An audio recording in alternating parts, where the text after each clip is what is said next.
on ne peut pas choisir son corps malheureusement. On ne peut pas non plus choisir les remarques que nous lancent les gens. Mais par contre, on peut choisir ce qu'il y a dans notre tête. Hey Common, it's me. I've been thinking about you lately. Salut les amis, j'espère que vous allez bien. Donc aujourd'hui on se retrouve dans cette nouvelle vidéo pour parler des complexes physiques. Parce qu'il y a quelques temps, je vous ai fait une petite vidéo, si vous l'avez pas vue déjà, je vous conseille d'aller la voir en cliquant sur le petit en haut à droite. Mais je vous demandais de répondre à un questionnaire et j'ai remarqué qu'il y en avait quand même pas mal d'entre vous qui ont des problèmes concernant le corps. Vous vous sentez assez mal dans votre peau parce que vous avez du mal à accepter votre corps et donc on va tout de suite en parler dans cette vidéo. Mais juste avant de commencer, je voulais vous dire que je l'ai divisé en deux parties parce qu'il y a tellement de choses en fait à aborder sur ce sujet. Je pourrais en parler pendant des heures, donc j'ai décidé de faire deux vidéos. Donc j'espère que les 3 premiers conseils que je vais vous donner vont vous servir. Personnellement, pendant des années, j'ai eu le même problème que vous. J'avais vraiment beaucoup de complexes physiques, d'autant plus quand t'as des personnes qui te font des remarques à droite à gauche, qui te disent que t'as quelques kilos en trop, que t'es pas assez jolie, que t'es trop grand, que t'es trop petit, que t'es ci, que t'es ça, ou que t'es trop mince. Enfin bref, il y a toujours quelque chose qui va pas.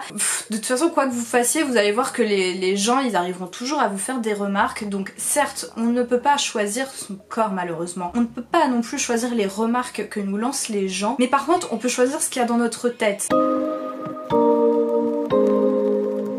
Et c'est le premier point que j'aimerais voir avec toi. Souvent tu remarqueras que la perception que tu as de ton propre corps, de ton physique dans sa globalité, et la perception qu'en ont les autres n'est pas du tout pareil. Par exemple, vous pouvez vous trouver vraiment pas beau physiquement, mais les gens en fait autour de vous vont trouver que vous avez du charme, ils vont aimer vos yeux, vos cheveux, enfin des petits détails en fait. Ce que je veux dire, c'est que les autres ils vont apprécier des choses chez vous que vous en fait vous allez pas forcément remarquer, ou vous allez pas, vous les avez peut-être remarqué ces choses là, mais vous allez pas vous focaliser dessus.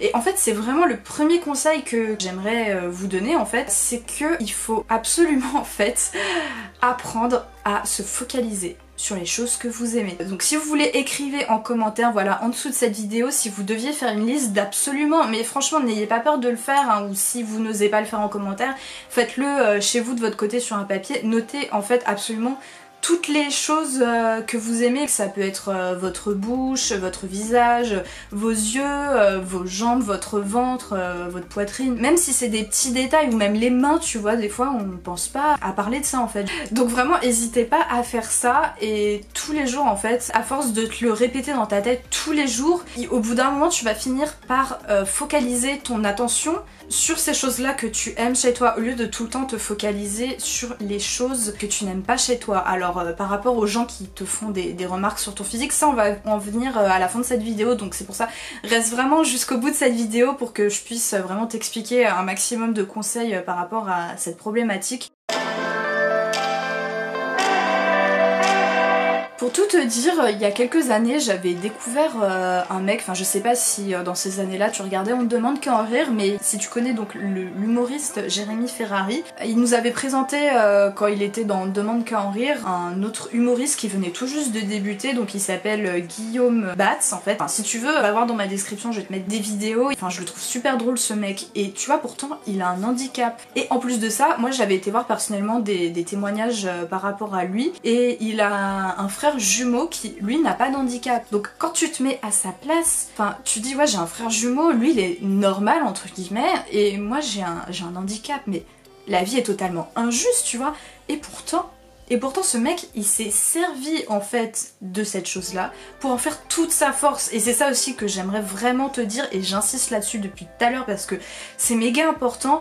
Mais en fait tes défauts, il faut pas les voir comme des défauts en fait. Faut pas dire ce mot là justement, genre ouais j'ai des défauts parce que j'ai des formes en trop, ou je suis trop mince, ou je suis trop grand, je suis trop petit, enfin bref, ou j'ai un gros nez, enfin je sais pas ce que tu veux.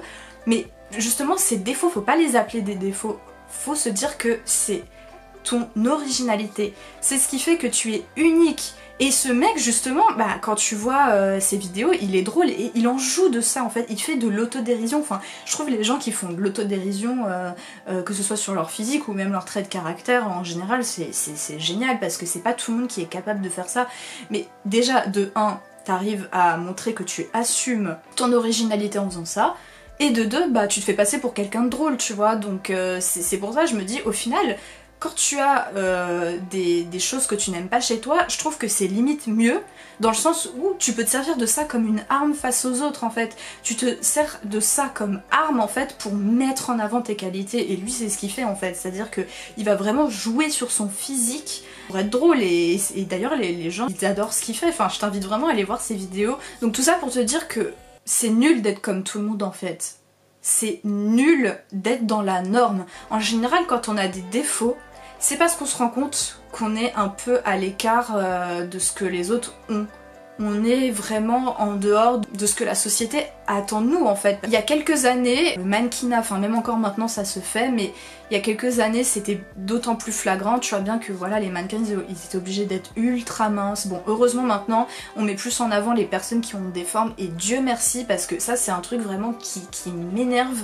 En fait tu te rends compte, le mannequinat, tu te rends compte si tu ressembles pas à tous les mannequins qu'il y a, si tu ne corresponds pas à cette norme, bah t'es bizarre en fait, t'es quelqu'un de moche, t'es pas comme les autres, donc forcément t'es moins bien, t'es pas jolie, enfin tu te sens pas jolie, tu te sens pas beau, et je comprends tout à fait, mais ça, il faut vraiment que tu te dises que c'est quelque chose de culturel. C'est pas parce que les gens ils sont maigres qu'ils sont forcément beaux. Il y a des gens qui ont des formes qui sont ultra sexy. Il faut vraiment que tu te dises ça en fait. Je sais que c'est pas évident, mais si tu veux, regarde cette vidéo le nombre de fois que tu peux pour vraiment que ça te rentre dans la tête. Mais même moi pendant des années j'ai vraiment eu du mal, et j'ai compris ça qu'au bout de pas mal de temps, qu'en réalité tout ce qu'on voit à la télé, genre tous ces gens qu'on met en avant parce qu'ils sont beaux, parce qu'ils sont ci, ils sont ça, bah au final c'est archi superficiel. Enfin, tu te dis, si ces gens ils sont connus uniquement pour leur physique, mais qu'est-ce que c'est superficiel? Enfin, excuse-moi, moi entre être connue pour mon physique ou être connue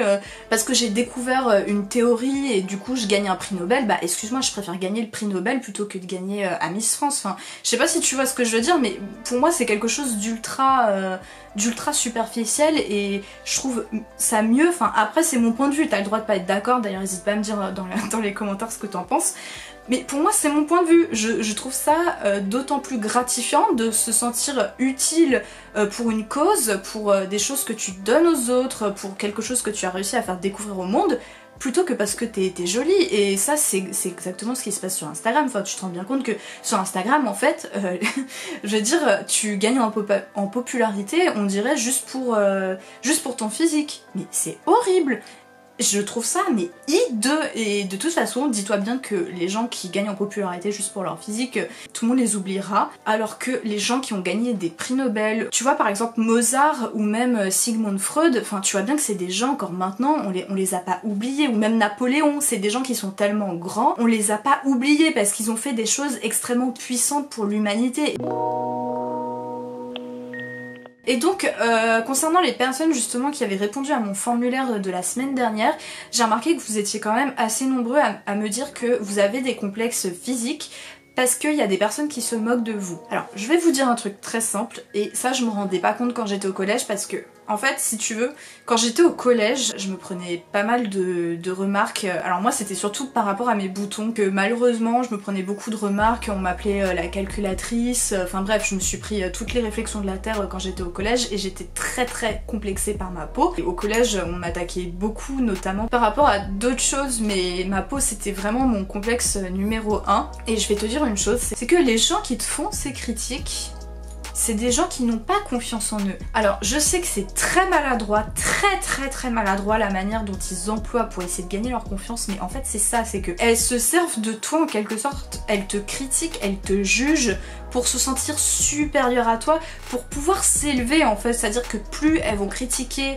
un maximum une personne, plus elles vont lui dire des méchancetés, et plus elles vont mettre en pratique ce système-là à un maximum de monde, plus elles vont se sentir supérieures aux autres en fait. Et je sais que c'est totalement horrible de pratiquer ça, mais ceux qui font ça n'ont pas la maturité suffisante pour se rendre compte que c'est mal ce qu'ils font. Quand ils parlent, ils réfléchissent pas. Quand ils jugent les autres, ils réfléchissent pas, ils ne se mettent pas à la place des autres, et ils se rendent pas compte à quel point ça peut faire du mal. Après, quand tu grandis, quand tu deviens même un peu plus ado et surtout un peu plus adulte, tu te rends bien compte qu'il y a des choses que tu ne peux pas dire aux autres.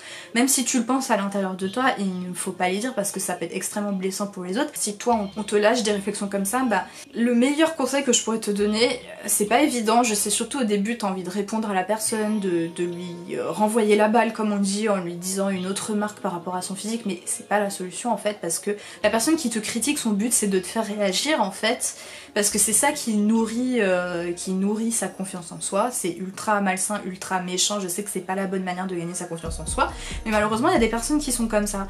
Donc pour te dire, la meilleure solution à adopter quand on te fait des remarques, c'est d'ignorer. Voilà, tu fais la sourde oreille, tu n'as rien entendu, en fait au bout d'un moment la personne elle va te lâcher. Moi personnellement j'ai remarqué qu'au collège, au début je leur répondais mal, en plus je le faisais pas correctement tu vois, donc ça faisait que d'alimenter davantage les réflexions et du coup ça se renvoyait encore contre moi les jours d'après. Et à chaque fois je devais subir cette humiliation, mais à partir du moment où j'ai commencé à me rendre compte que si je répondais plus à la personne, bah au bout d'un moment elle arrêtait, elle lâchait l'affaire, bah voilà, c'est la solution que j'ai dû mettre en place.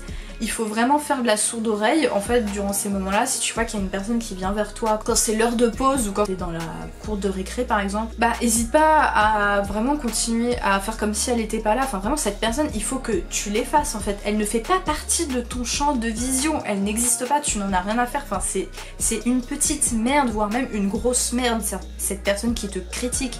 C'est une grosse merde, elle ne doit pas faire partie de ton champ de vision, tu dois l'écarter. Et si elle te dit quelque chose, bah si par exemple, enfin après il y a plusieurs cas de figure, mais si par exemple t'es en train de discuter avec tes amis, bah parle plus fort. Moi c'est ce que je faisais ça pendant un moment, je me mets à parler plus fort, genre tu vois, je sais pas, tu dis n'importe quoi, genre ouais hier j'ai été voir Pierre chez lui pour faire ses devoirs, tu vois, parce que voilà, ça m'a beaucoup aidé d'aller chez lui en fait, et voilà, et plus la personne en fait elle essaye de te faire réagir et de te dire tes remarques, et plus tu hausses le ton, tu vois. Et je te garantis que si tu fais cette chose là, la personne elle va en avoir marre, tu vois, elle va se barrer.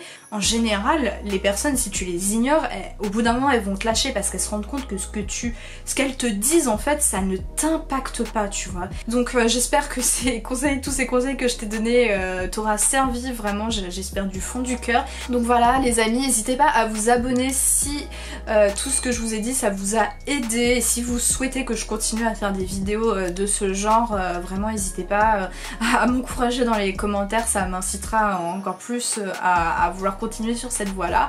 Donc en attendant la deuxième vidéo à ce sujet, voilà, je vous fais des gros bisous, je vous souhaite de très bonnes fêtes de fin d'année, un joyeux Noël, et je vous dis à bientôt dans une nouvelle vidéo. Salut salut!